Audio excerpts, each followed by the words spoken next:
नमस्कार। सफला एकादशी की आप सभी को हार्दिक हार्दिक शुभकामनाएं। मित्रों, 15 दिसंबर 2025 को आज सफला एकादशी है। इस दिन से साप्ताहिक राशिफल मेष राशि वालों का कैसा रहने वाला है, ग्रहों का नक्षत्र का ट्रांजिट कहां पर है और कौन से ग्रह किस नक्षत्र में गोचर कर रहे हैं, इस सप्ताह में मेष राशि के जातकों को क्या क्या सफलता मिलने वाली है, जीवन में क्या क्या उपलब्धियां इस सप्ताह में मिलने वाली है। यह अंतिम माह का अंतिम मैं कहूँगा सप्ताहिक चल रहा है। इसके बाद से जनवरी प्रारंभ हो जाएगी। 2025 से 2026 में हम लोग प्रारंभ कर जाएंगे।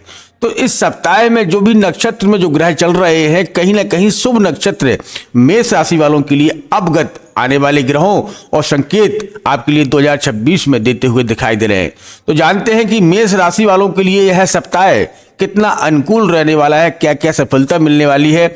चाहे आपका वैवाहिक जीवन हो या आपका बिजनेस या आप नौकरी करते हो या जहां पर भी आपका जाना आना हो रहा है, यह सप्ताह में क्या क्या लाभ मिलता हुआ दिखाई दे रहा है। तो एक एक करके जानते हैं कि इस समय कौन सा ग्रह किस नक्षत्र में गोचर कर रहा है, क्योंकि नक्षत्रों का सबसे बड़ा महत्व होता है। नक्षत्र के हिसाब से ही जीवन काल का संपूर्ण जो है अध्याय खुलकर आता है। तो जानते हैं सूर्य इस समय ज्येष्ठ नक्षत्र में कर रहे हैं, चंद्र का हो रहा है स्वाति नक्षत्र में, और मंगल इस समय मूल में चल रहे हैं, और बुध अनुराधा नक्षत्र में चल रहे हैं, गुरु पुनर्वासु नक्षत्र में चल रहे हैं, शुक्र ज्येष्ठा नक्षत्र में चल रहे हैं, शनि पूर्वभाद्रा नक्षत्र में है, और राहु शतभिषा नक्षत्र में है, और केतु फाल्गुनी नक्षत्र में चल रहे हैं। इस समय इन ग्रहों के नक्षत्रों में इनमें गोचर हो रहा है, जो कि खुद ना कहीं अच्छे संकेत 2026 के लिए देते हुए दिखाई दे रहे हैं। देखिए, सूर्य हमारे आत्मा का बल है, हमारे प्रकाश का देवता है। तो इस समय क्योंकि ज्येष्ठा नक्षत्र में चल रहे हैं, तो यह शुभ संकेत आपको अवगत जो है 16-17 तारीख को, जो कि मेष राशि के जातक हैं, अच्छा रिजल्ट प्राप्त करवाते हुए दिखाई दे रहे हैं। कहीं आप जॉब के लिए जा रहे हैं तो जॉब के लिए आपको अनुमति मिल सकती है, या आप इंटरव्यू में कहीं ना कहीं पास आउट हो सकते हैं। यह शुभ संकेत आपको 17 और 18 दिसंबर को दिखाई दे रहे हैं। और चंद्र इस समय स्वाति नक्षत्र में है, तो चंद्र की मन का कारक माना जाता है। तो मेष राशि वालों का मन में थोड़ी उलझनें रह सकती हैं। मन में किसी कार्य को अधूरा रहने से मन में थोड़ा संतुलन कम हो सकता है, लेकिन 19 और 20 तारीख तक जो है आपके कार्यों में स्थिरता आएगी। व्यापार हो या नौकरी, उसमें भी सफलता मिलती हुई दिखाई दे रही है। अब देखते हैं बुध आपके जो वाणी के और व्यापार के दाता है, वो उस समय क्या किस नक्षत्र में चल रहे हैं। तो बुध देव इस समय अनुराधा नक्षत्र में चल रहे हैं, और यह शुक्र और शनि का नक्षत्र है। तो बुध से शनि के अच्छे संबंध माने जाते हैं। ये 7 और 10वें घर के स्वामी भी माने जाते हैं। मंगल के साथ में इनके संबंध कुछ हद तक सही नहीं माने जाते हैं। तो कुल मिलाकर इस समय मेष राशि के जातकों के लिए यह समय थोड़ा समय संघर्षपूर्ण रहेगा, लेकिन आपको 19 और 20 तारीख को सफलता के योग बनते हुए दिखाई दे रहे हैं। अब जानते हैं कि गुरु का नक्षत्र कहाँ हो रहा है, क्योंकि गुरु ज्ञान और भाग्य के देवता है, और गुरु इस समय आपके पुनर्वासु नक्षत्र में गोचर कर रहे हैं। और गुरु का यह नक्षत्र सूर्य और गुरु का ही यह नक्षत्र है, क्योंकि यह 1 और 4 के स्वामी माने जाते हैं। इस समय 7वें भाव में गोचर कर रहे हैं। बुध के साथ में अच्छे संबंध गुरु के माने जाते हैं। तो व्यापार की दृष्टि से भाग्य आपका सपोर्ट देता हुआ दिखाई दे रहा है। अब देखते हैं आपकी राशि के सबसे उच्च ग्रह यानी कि शनि देव, क्योंकि शनि की 7.5 भी चल रही है। तो शनि इस समय मीन राशि में गोचर कर रहे हैं और पूर्वभद्रा नक्षत्र में है, और यह नक्षत्र गुरु और मंगल का नक्षत्र माना जाता है। तो कहीं ना कहीं शनि और मंगल के संबंध अच्छे नहीं होते हैं, गुरु से सम संबंध माने जाते हैं। और इस समय देखा जाए तो क्रोध पर आपको नियंत्रण रखने की जरूरत है। अगर आप क्रोध पर नियंत्रण रखते हैं तो इसके और भी अच्छे रिजल्ट प्राप्त हो सकते हैं। जीवन में कलह से जितना आप बच सकें या हो सके, तो परिवार में अगर कोई कलह हो रहा है तो उसे शांति कराने की कोशिश करें, या उससे जो है आप अभी थोड़ा दूर ही रहें तो आपके लिए बेहतर रहेगा। अगर आप उस चीज से अगर दूर रहते हैं तो इससे आपके अच्छे संबंध और भी निखर कर आते हैं, क्योंकि शनि की 7.5 भी चल रही है, और शनि जिस नक्षत्र में चल रहे हैं उस नक्षत्र के स्वामी जो है कहीं ना कहीं गुरु और मंगल को माना जाता है। तो गुरु से भी सम संबंध होते हैं और मंगल से भी सम संबंध होते हैं, क्योंकि आपकी राशि का स्वामी भी मंगल है। तो कहीं ना कहीं यह शनि और मंगल के लिए शुभ संकेत नहीं होते हैं। लेकिन बहरहाल इस समय आप अपनी वाणी पर, क्योंकि मंगल क्रोध के देवता हैं, बहुत जल्द ही क्रोध आपको आ जाता है, तो जितना हो सके आप अपने क्रोध पर नियंत्रण कर रखेंगे तो आपका व्यापार हो या नौकरी, उसमें आपको अच्छे रिजल्ट प्राप्त होंगे। घर परिवार में भी शांति बनी रहेगी। पति पत्नी के संबंध भी सुधरते हुए दिखाई देते हैं। अब जानते हैं राहु का। तो राहु इस समय कुंभ राशि के 11वें भाव में गोचर कर रहे हैं और यहाँ ये उच्च का इनका ही नक्षत्र होता है। शतभिषा नक्षत्र में जाना हो रहा है, क्योंकि यह राहु और चंद्र का नक्षत्र है। तो राहु के साथ में शतभिषा नक्षत्र में कहीं ना कहीं आपके लिए अच्छे रिजल्ट, मतलब मार्केटिंग की तरफ से बहुत अच्छे रिजल्ट मिल रहे हैं अगर आप कहीं निवेश करते हैं, क्योंकि राहु आपको ऑनलाइन अर्निंग या जो है जुआ सट्टा लॉटरी के लिए बहुत कारगर माना जाता है। तो इस समय जो नक्षत्र में राहु चल रहे हैं तो अचानक धन लाभ के योग बनाते हुए दिखाई दे रहे हैं।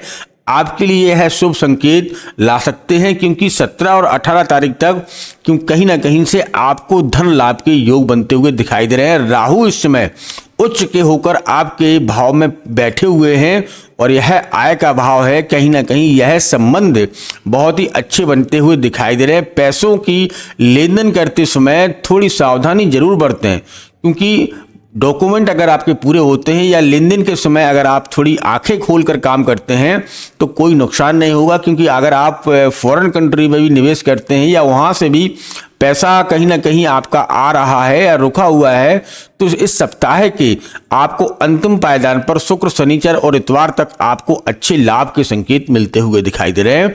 अब जानते हैं केतु महाराज। केतु महाराज किस नक्षत्र में गोचर कर रहे हैं, क्योंकि यह नक्षत्र ही केतु का शुभ और अशुभ, क्योंकि ज्ञान, विवेक और वैराग्य के देवता माने जाते हैं केतु भगवान।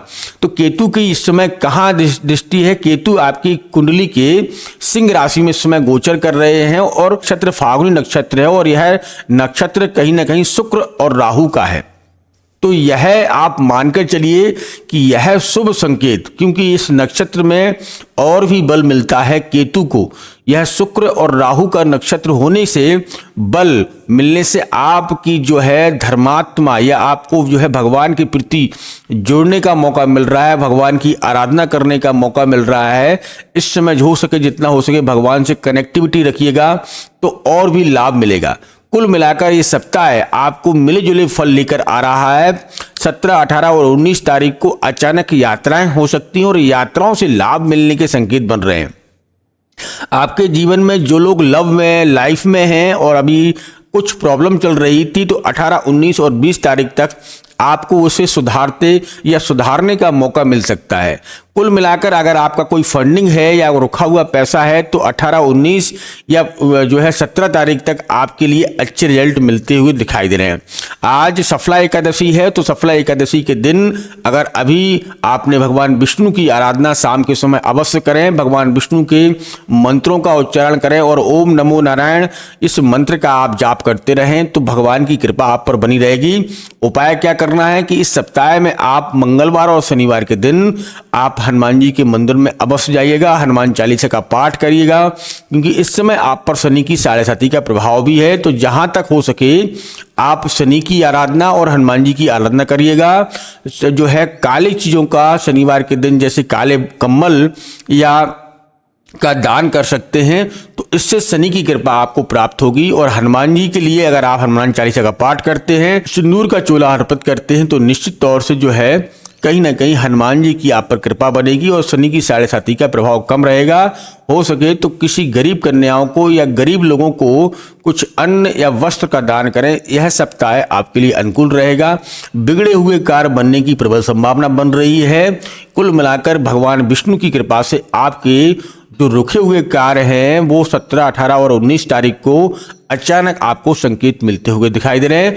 मित्रों, यह सप्ताह आपके लिए 15 दिसंबर से लेकर 21 दिसंबर तक अचानक धन लाभ के योग बनेंगे और जीवन में सफलताओं के योग बनेंगे, क्योंकि यह देखा जाए तो यह सप्ताह के बाद एक और सप्ताह में उसके बाद आप नए वर्ष में प्रवेश कर जाएंगे। तो यह अंतिम सप्ताह ही मानकर चलें और इस समय जो है आपके लिए अच्छे योग बनेंगे। तो अगर आप भी भगवान विष्णु का अगर आप व्रत रखते हैं, नहीं रख पाते हैं, तो अगली एकादशी से व्रत प्रारंभ जरूर करिएगा। इसके लाभ आपको बहुत अच्छे प्राप्त होंगे और जीवन में बहुत अच्छी सफलता प्राप्त होगी। तो मिलते हैं बहुत जल्दी, तब तक आप अपना ख्याल रखें, सुरक्षित रहें। धन्यवाद और जय श्री राम।